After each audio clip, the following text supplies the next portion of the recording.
আসসালামু আলাইকুম রহমতুল্লাহ। সুপ্রিয় দর্শক, ডাব্লিউএস টিভি মিডিয়া থেকে সাইদুল ইসলাম তন্ময়।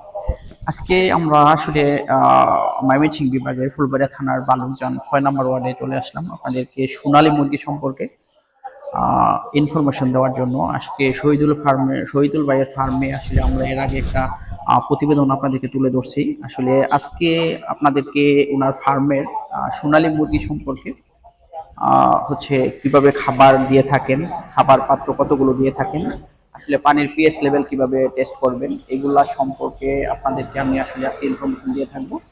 আসলে আপনারা দেখতে থাকেন আসলে ওনার ফার্মটা কিভাবে ক্রিয়েট করেছেন, কিভাবে ফার্ম আসলে করতে হয়, আসলে সে সম্পর্কে আপনাদেরকে আজকে ইনফরমেশন দিব।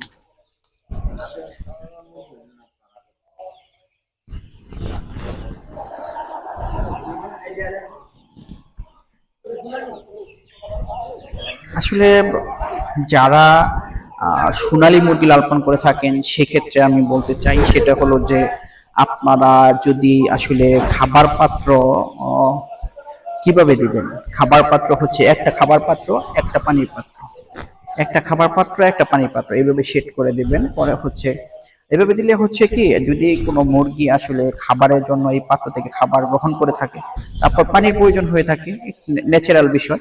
এটা আসলে আপনার উনি যে পাত্রগুলো দিয়েছেন এটা হচ্ছে যে ম্যানুয়াল পদ্ধতিতে, অনেকে অটো ইউজ করে থাকেন। অটোর ক্ষেত্রে একটু খরচ বেশি হয়, যদিও ওই ক্ষেত্রে আপনারা অটো ইউজ করতে পারেন, ম্যানুয়াল সিস্টেম ইউজ করতে পারেন। ম্যানুয়াল আসলে এই পাত্রে পানি দিতে হয়, পরে হচ্ছে এখান থেকে খাদ্য গ্রহণ করে থাকেন। আর অটোগুলো হচ্ছে ওইখান থেকে ড্রামের মধ্যে পানি থাকে, ওইখান থেকে পানি আসলে নিতে থাকে, অটো আসলে পাইপের সাহায্যে পানি আসতে থাকে, এই সিস্টেম হচ্ছে আসলে। আর আরেকটা পানির বিষয় নিয়ে যেহেতু কথা বলতেছি, এটা আসলে যারা আপনারা সোনালী মুরগি লালন পালন করে থাকবেন তাদের উদ্দেশ্যে বলা, সেটা হলো যে আপনারা যদি হচ্ছে যে পানির পিএইচ লেভেল সম্পর্কে আমরা প্রতিনিয়ত প্রত্যেকটা ভিডিওতে বলে থাকি, যদি কম থাকে তাহলে আপ করে দিতে হবে, যদি ডাউন থাকে আপ করে দিতে হবে, আর যদি আপ থাকে পিএইচ লেভেল ডাউন করে দিতে হবে। এটা আসলে একটা কোম্পানির কোম্পানির হচ্ছে ওষুধের সাহায্যে পানির পিএইচ লেভেলটা ডাউন করা যায়। এটা আসলে একটা সামান্য খরচের মাধ্যমে আপনি পানির পিএইচ লেভেলটা ডাউন করতে পারবেন একটা মুরগির জন্য। যদি আপনার বেশি মাত্রা পানির পিএইচ লেভেল থাকে তাহলে ওই ক্ষেত্রে কিন্তু সেটা হচ্ছে যে মুরগির অনেকটা সমস্যা হয়ে থাকে। আর পিএইচ লেভেলটা একুরেট দিলে ওই ক্ষেত্রে আপনারা কিন্তু মুরগি খুবই ভালো থাকে। হ্যাঁ, আরেকটা বিষয় হচ্ছে প্রতিনিয়ত প্রত্যেকটা ভিডিওতে এখন শীতকালীন সময় চলতেছে, শীতকালীন সময়ে যদি মুরগি আসলে একটু ইয়া হয় যে বেশি ঠান্ডা লেগে থাকে, যদি আসলে বেশি ঠান্ডা লাগে ওই ক্ষেত্রে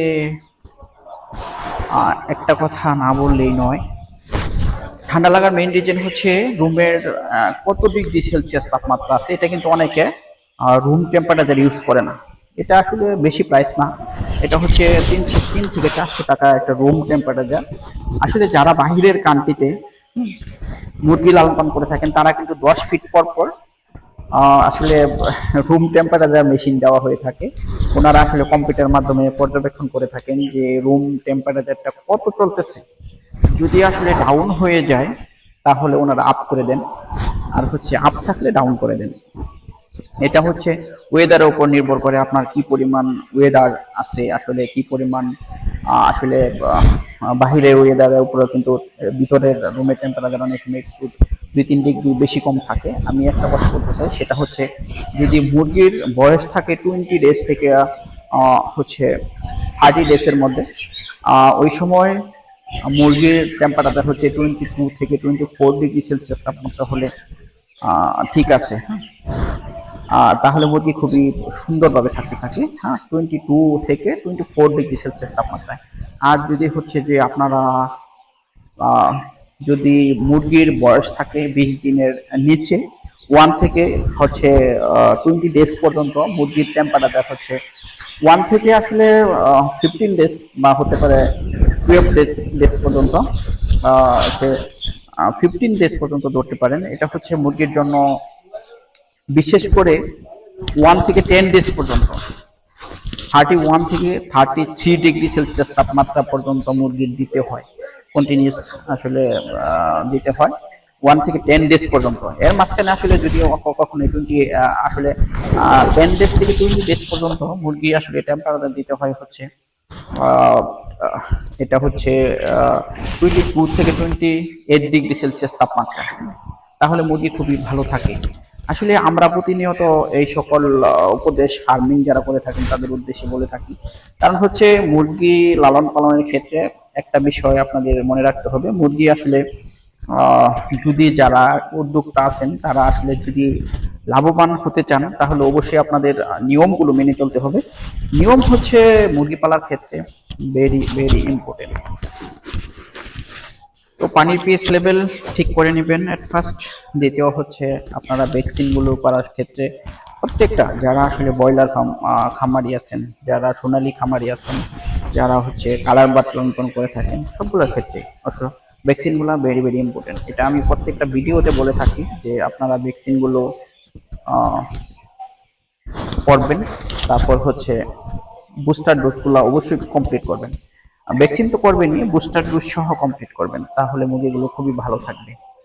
আর হচ্ছে একটা ইনফরমেশন আমি আপনাদেরকে দিতে চাই, সেটা হচ্ছে আমেরিকার গবেষণাগারে হচ্ছে গবেষণা কেন্দ্রে তারা হচ্ছে লেয়ারের এই যে লিটার যেটা আছে আহ, বা এই যে ব্রয়লার কালার বা সোনালী মুরগি খেতে যেটাই বলেন, এই যে লিটারটা আছে, এই লিটারটা ওনারা গবেষণা করে বের করেছেন যে যে সকল ভাইরাস ব্যাকটেরিয়া থাকে এটা আসলে মুরগির যে আসলে করে থাকে আসলে বাথরুম করে থাকে, মুরগির হচ্ছে পায়খানা যেটা থাকে এটা হচ্ছে আহ, এক ধরনের অ্যাসিড থাকে, এই অ্যাসিড আসলে ভাইরাস ব্যাকটেরিয়া ধ্বংস করে দেয়। এটা হচ্ছে যদি 8 চালান মুরগি পালার পরে এই লিটারটা সবচেয়ে বেশি সবচেয়ে বেশি ভালো থাকে। হ্যাঁ, এই ক্ষেত্রে আপনাদের বড় বড় লিটার গুলা ফেলে দিয়ে ছোটগুলা রেখে, আর এটা আসলে কিছু ভাইরাস থাকে এটা আসলে রিমুভ করার জন্য এসিআই কোম্পানির আমি কোনো এসিআই কোম্পানির একটা পাউডার আছে, 300 স্কোয়ার ফিটে 1 কেজি পাউডার লাগে। সেটা হচ্ছে এই পাউডারটা আসলে এই লিটারের সাথে দেওয়ার পর হচ্ছে লিটারটা খুবই ভাইরাস মুক্ত থাকে। ওই আপনারা হচ্ছে যে এটা দিয়ে পরে হচ্ছে লিটার গুলো আরো কিছু আসলে পুরা অ্যাড করে দিতে পারেন। আসলে এই লিটার থেকে কিন্তু ভাইরাস যদি আসলে ছড়িয়ে থাকে ছিটিয়ে থাকে ওই ক্ষেত্রে কিন্তু মুরগির আসলে রোগগুলা হয়ে থাকে। মুরগি আসলে কখনোই খাদ্যের জন্য মারা যায় না, বা হচ্ছে যে মুরগি কখনোই যে পানির অভাবে মারা যায় না। মুরগি মারা যাওয়ার মেইন রিজন হচ্ছে ভাইরাস, ব্যাকটেরিয়া, রোগ। আসলে প্রত্যেকটা মুরগির জন্য কি কি রোগ হয়ে থাকে এটা আপনাকে অবশ্যই জানতে হবে। সেই রোগের আসলে ওষুধগুলো প্রপারলি দিতে হবে, বা রোগ যাতে না হয় সেই বিষয়ে আপনাকে খেয়াল রাখতে হবে। পরিপূর্ণ শিক্ষা গ্রহণ করে তারপর আসলে ফার্মিং শুরু করতে হবে। আসলে একটা ইউটিউব দেখে আপনি যদি আসলে শুরু চিন্তা করেন যে আমি ইউটিউব দেখে যদি আসলে ফার্মিং শুরু করার চিন্তা করেন তাহলে কখনোই কিন্তু আপনি সাকসেসফুল হতে পারবেন না। ইউটিউব দেখে কখনোই আসলে শুরু করা উচিত না।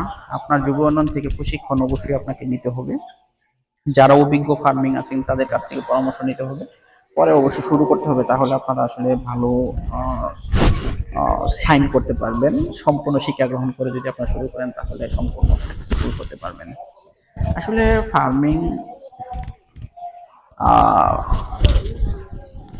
ইউএসএ তে প্রতিনিয়ত কিন্তু ওদের প্রধান খাদ্য হচ্ছে সেগুলা চিকেন জাতীয় খাদ্যগুলা। আসলে ওনারা কিন্তু মুরগি সবচেয়ে বেশি পছন্দ করে থাকেন। ওনারা কিন্তু বাংলাদেশে যদি আসলে সরকার থেকে আসলে এমন কোনো সিস্টেম করে, যারা উদ্যোক্তা আছেন খামারি ফার্মিং তাদের আসলে যদি একটা বাচ্চার রেট নির্ধারণ করে দেন সরকার, পরে হচ্ছে যে বাজার মূল্য কখনো কখনো আসলে বেশি হয়ে থাকে বা কম হয়ে থাকে, ওই ক্ষেত্রে যদি সরকার নির্ধারণ করে দেয় যে এত প্রাইস থাকবে, তাহলে আসলে খামারিরা কখনোই লসের সম্মুখীন হবেন না। এক্ষেত্রে খামারিদের অনেকটা উপকারে হবে। তো আমি আসলে ঊর্ধ্বতম কর্মকর্তা যারা আছেন বা আসলে যারা কৃষি নিয়ে বড় বড় কৃষিতে আসলে কাজ করে থাকেন, কৃষি নিয়ে সারা বাংলাদেশে, তাদের উদ্দেশ্যে আমি বলতে চাই, যারা খামারি লেভেলে আছেন তারা কিন্তু আসলে দেশের একটা সম্পদ, আসলে দেশের উদ্যোক্তা লেভেলে কাজ করে থাকেন। দেশের খাদ্যের চাহিদা যদি দেশে পূরণ হয় তাহলে বিদেশ থেকে কোনো কিছু ইম্পোর্ট করতে হয় না, সেটা আসলে দেশের জন্য অনেকটা ভালো।